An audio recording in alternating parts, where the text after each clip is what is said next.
PLRZ stock or polyrizon limited. Now you can clearly see a strong momentum and the stock is now moving higher.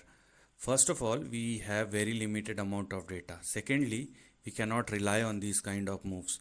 But because these kind of stocks can perform quite well, so it is very much mandatory for you to understand the risk along with the reward. Now because the stock is now moving higher, you first of all have our support at 0.79 and we then have our stop loss at 0.62 on the downside. So make sure that the stock is not falling below both these levels, otherwise the downside may resume once again. That's number one. Number two, now because the stock is trading and sustaining above 0.79, that's where we're gonna have our immediate target at 1.29 and we also have $2.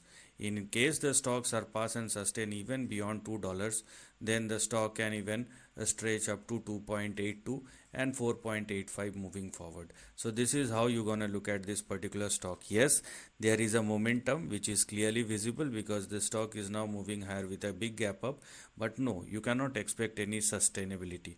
Now with the current positioning, you can go for 1.29, 1.99 and 2.82, and there is an extension towards or up to 4.84.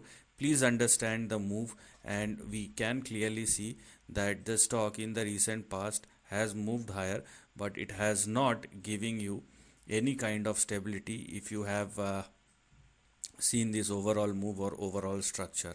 And that's what you need to understand even if the stock swings higher.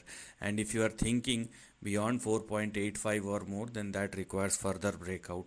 So let us just not go beyond that.